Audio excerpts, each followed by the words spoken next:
Hello and welcome to the Insights Podcast. I'm your host, Joe Parnett. Since 2006, I've been working in the realm of emotional fitness. Emotional fitness is about transforming our relationship with uncertainty so we're better prepared to handle the inevitable challenges and pressures and stresses that life brings. We get to explore in this podcast series what impacts our relationships, what inspires our actions, and what influences all of our decision making. We also gain clarity on what matters most, what matters least, and what brings us joy in this life. Join me on this journey from ambition to meaning as we explore deeply every nook and every cranny of emotional fitness. Thank you for being here, and I look forward to embarking on this adventure with you.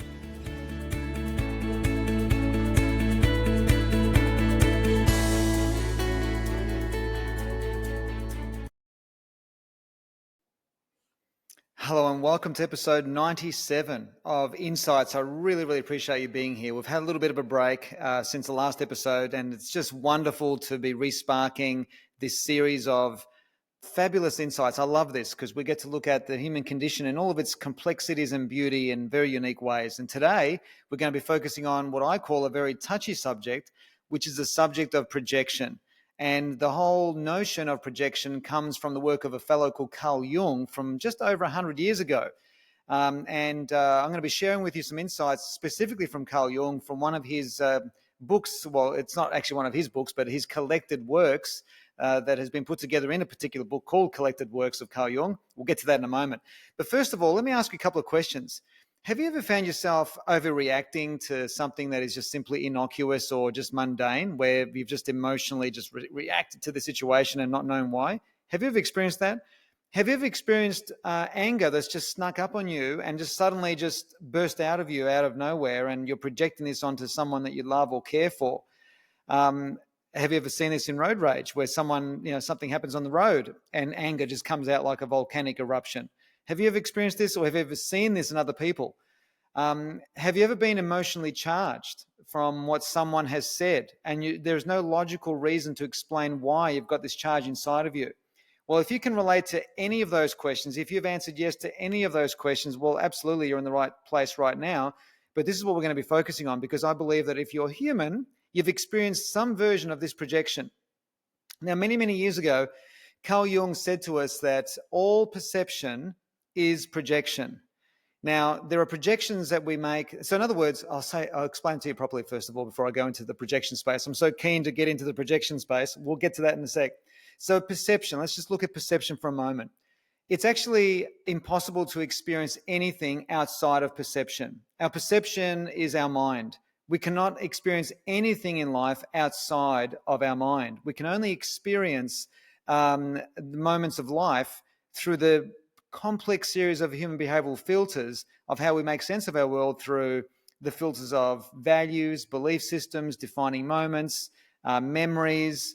There's a whole host of different aspects or content that is inside our unconscious mind that our conscious mind gets access to, so we can make sense of the world. Now, if what I've just said doesn't make sense yet, bear with me, because I will be explaining this more in different ways to make sure that I can share this with you in a way that is very simple to understand. It's quite challenging to simplify something complex without minimizing it, if you know what I mean.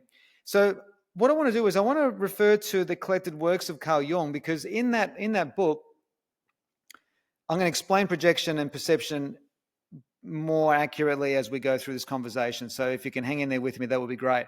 So in the collected works of Carl Jung, he gives us a definition of the unconscious mind. Now, first of all, unconscious is anything that is outside of our everyday awareness.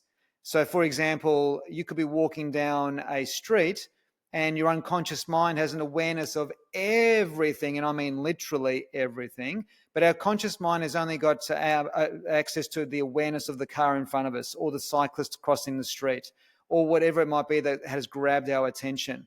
In the meantime, there's so many other things going on in our environment that consciously we can't take in. It'd be kind of like trying to listen to all of, it'd be like listening to 3 or 5 or 10 or 100 radio stations all at once. Our brain cannot process that kind of data multitudinally like that on many levels. It just can't. But our unconscious mind collects everything. So let me just refer to Carl Jung. I've got the book here in front of me, so I'm going to look away from the screen just for a second, if you don't mind. I'm going to read this because I think this is the most simplest and most complete definition of what the unconscious actually is. So he says in Collected Works that the unconscious mind is everything of which I know, but of which I am not at the moment thinking. It's everything of which I was once conscious, but have now forgotten. Everything perceived by my senses, but not noted by my conscious mind. Everything which is involuntary, or everything which is involuntarily and without paying attention to it, what it is that I feel, I think, I remember, I want, that I do, and all the future things that are taking shape in me and will sometime come to consciousness. All this is the content of the unconscious. So I love that. I hope you resonate with that as much as I did when I first read that. So in other words, our unconscious mind is just collecting everything. And so when we circle back to Jung's definition of all perception is projection, is that we can only see outside what is projected onto the screen of life, the contents of our unconscious mind. So as he says here, the unconscious mind is everything which I know, but of which I am not at the moment thinking, and everything of which I was once conscious, but have now forgotten. Because we can't remember everything and keep everything in living conscious memory accurately and precisely. It's got to go somewhere. So the unconscious mind is like a really big sort of database that is keeping a record of everything that we've experienced. Now, there are certain things that go into our unconscious mind. So you might, so walking down the street, having an innocuous, mundane, everyday experience of walking down the street and buying a newspaper or something. That's a really old example, isn't it? Oh my God, there'd be some people listening to this going, buying a newspaper? Just click on your phone, will you? Well, I don't buy a newspaper, but I go and get the local newspaper here in Noosa and I read it. I love it. I love getting the actual paper. Anyway, so if you just think of an everyday mundane experience, walking down the road to run an errand, right?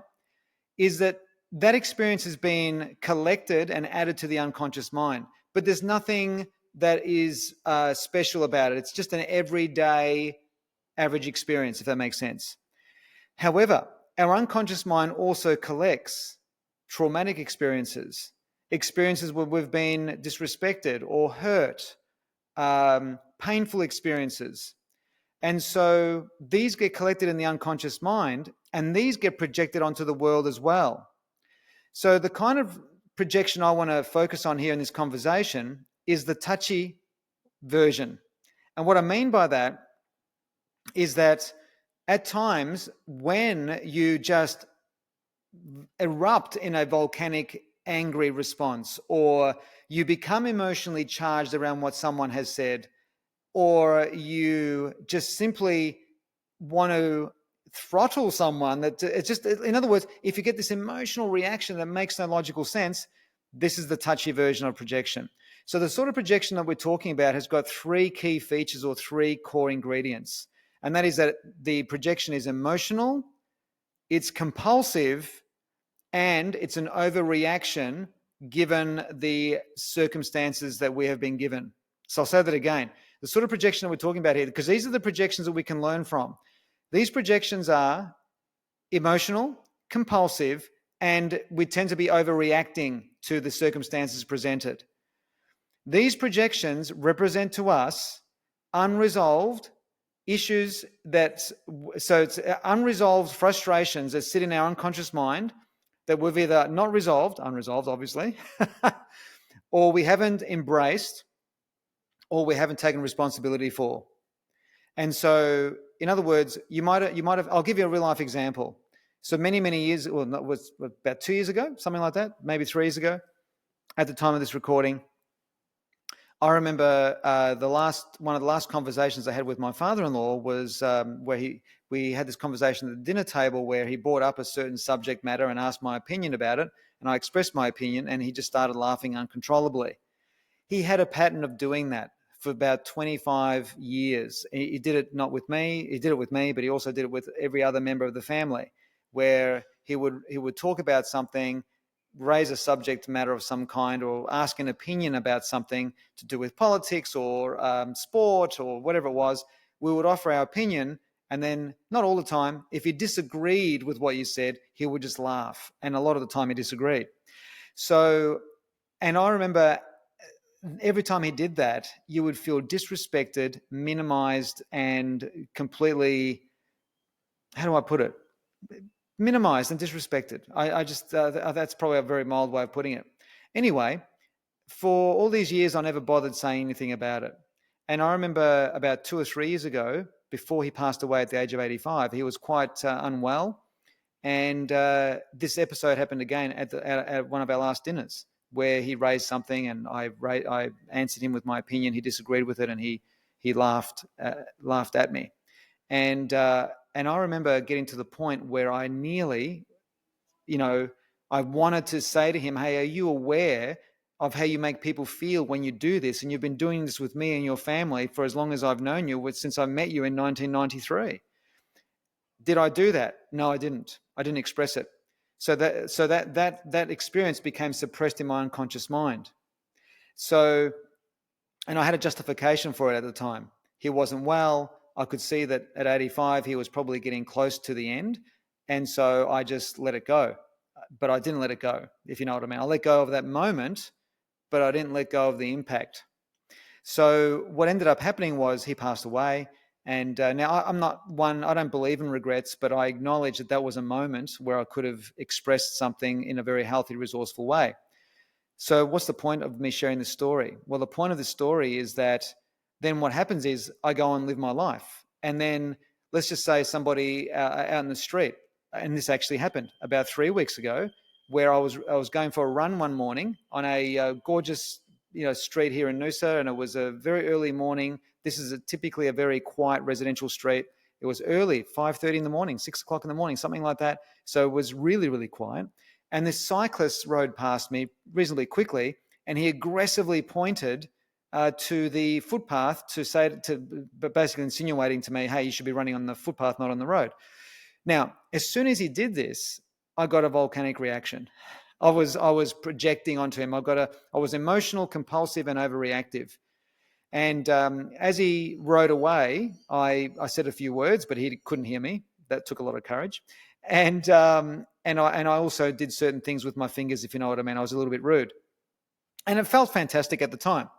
And this is the thing, is that sometimes what happens is when these emotional, compulsive, overreactive moments happen, it's almost like a psychotic joy that takes over us, right?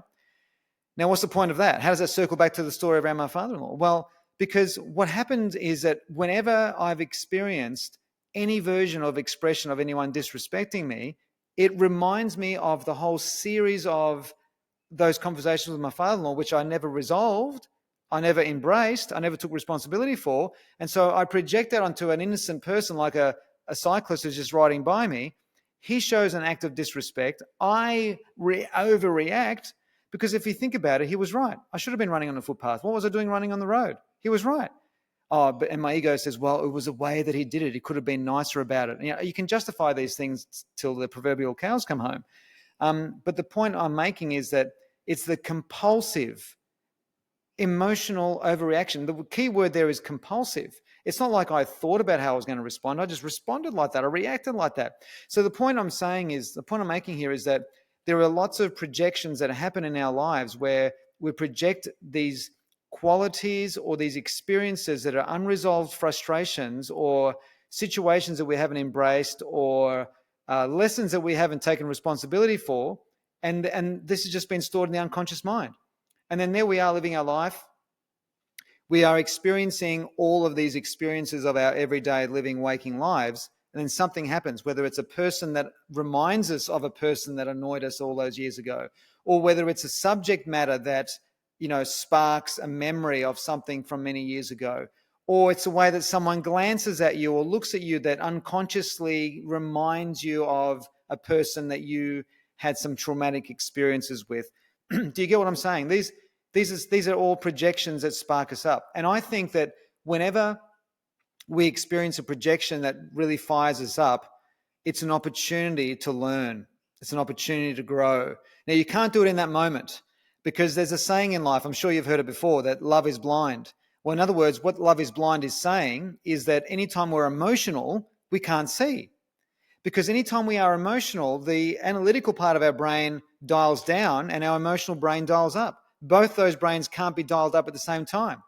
And so what happens is when we're overly emotional, such as in reaction mode or compulsive mode or emotional mode or overreaction mode, then what happens is our emotional brain is dialed up, our analytical mind is dialed down, so we can't be logically navigating this emotional cloud. We have to wait for the dust to settle. So when the emotions finally die down, because all emotions follow like a particular wave, and the wave gets to a peak and then it falls away. Well, when the emotion starts to settle, the analytical mind comes back online. And then we can start to become more intelligent on our feet to try to work out, okay, well, what's happened here? So here's the thing. The first thing that we need to do here is we need to be aware that we have just experienced a projection moment. This is an important point because most people aren't aware that they're projecting unresolved frustrations onto other people when they're overly reactive or compulsive or emotional. They're not aware of it. What they're doing is they're convinced that it's because of the so-and-so out there that's created this. It's because he's an idiot, or it's because insert judgment and labels here. It's like most people are absolutely convinced, and I can appreciate this because it's a very real experience when we're triggered by somebody. It's a very real experience. It's very emotional, it's very compulsive, and it's very overreactive. So it's an experience that has all of the physical evidence in the world that it's not us, it's them. And so if we carry on like that throughout our entire lives, these projection moments will never become learning moments. These projection moments will never become growth moments. Because as long as we keep blaming and outsourcing our power to the world out there, we will never learn how to access and resolve and heal and embrace and take responsibilities for the contents of our unconscious mind. So most people aren't even aware that they're projecting. They just are convinced that it's their fault. It's because he's an idiot. It's because they said this, etc., etc. It takes someone with psychological maturity to start to turn the scope around the other way.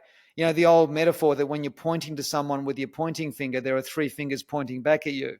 Have you heard that before? I remember I was told that many years ago, and I thought that is so accurate, that when you're pointing to someone, you have got three fingers pointing back at you. So something to consider. So the first step here is to accept that we've projected something from within our unconscious mind onto these other people, or onto this cyclist, or onto this other person, right? That's the first thing. We have to admit that and accept that. The second part of this is that we need to become aware whenever this is happening.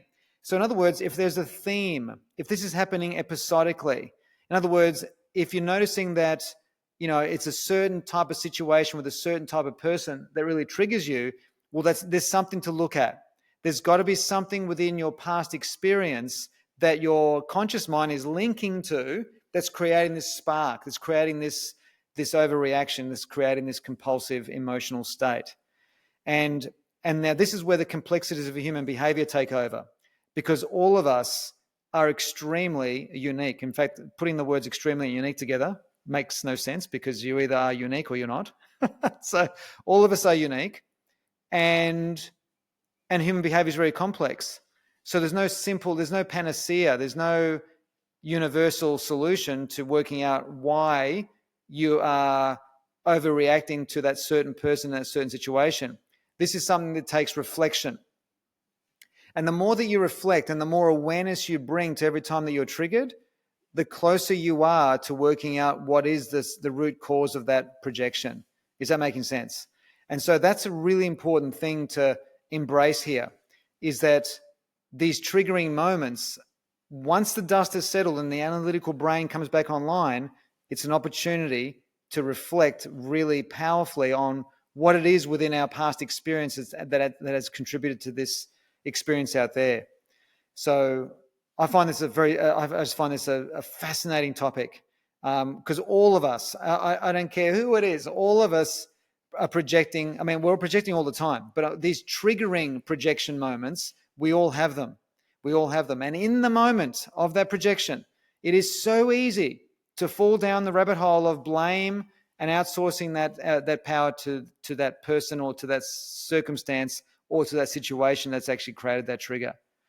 So that's really, really, really important to note. Now, I've got some questions here that I want to add to the end of our conversation here today because I'm about to wrap up. These are some questions that may help. Forgive me if I'm looking away from the screen for those of you watching this on YouTube. I've got 5 questions here I want to share with you. Now, what I do with all of my Insights podcast is I also have a blog or a written version. It's not a transcript, but it's a written version of the main content from this conversation. So these 5 questions, you'll be able to, I'm sure, link into them via the show notes. So let me share with you these 5 questions that may help you for when you've been triggered, the emotional dust has settled, and now with awareness, your curiosity takes over and you're wanting to work out, well, where's this coming from? You know, what is an unresolved frustration, or what is an experience that I haven't taken responsibility for, or what is it in my life that I haven't embraced yet that's created this trigger? So these 5 questions are designed to help you navigate the massive world of the unconscious mind. So these questions are in no particular order. So the first question I have for you is, for what purpose have I placed or created these experiences in my life? For what purpose have I placed or created these experiences in my life? Second question, what aspects of myself are being amplified by this person or this situation which I have not acknowledged, accepted, or embraced? Let me repeat that question. What aspects of myself are being amplified by this person or the situation which I have not acknowledged, accepted, or embraced? Third question, what is my role in these situations? How do I contribute to these situations? Like, in other words, how have I created this and for what purpose? Question 4, in relation to this trigger, what areas of my life have I left unresolved or not taken responsibility for? And question 5, if these experiences are to help me become a more loving human being, what do I need to let go of so I can move toward love instead of moving toward fear? So there are many other questions I'm sure we could ask, but I hope these 5 questions help in helping you gain the clarity that you need to have a compassionate level of curiosity for yourself. And this is the other thing, is that when you experience a projection like that and the emotional dust is settled and you bring awareness to this and you go, okay, I accept that was a projection. And the second part to this is that I want to explore where this has come from. You need to treat yourself with great patience, with great kindness. When you ask these kinds of questions, the answers might not necessarily come straight away. It just takes time to reflect on these. And then, ironically, when we go to sleep, our unconscious mind works on the answer. And you'll have these epiphanies, these BFOs, these blinding flashes of the obvious that will just appear in your conscious mind where you go, oh my God, it was because of what happened there. And you'll work it out. So I hope there's something in this for you. I'm going to wrap up now, and I certainly hope that there's something in this sharing today that adds value to your life and certainly opens up the doorway of curiosity in a space that perhaps previously was maybe closed off to you. So I hope you've enjoyed episode 97. It's so great to be back. Thank you so much for being here. Deeply appreciate it. See you next time. Bye for now. I trust you enjoyed this latest episode of the Insights podcast and received great value. Please remember to subscribe and share your reviews, and I'll see you again very soon.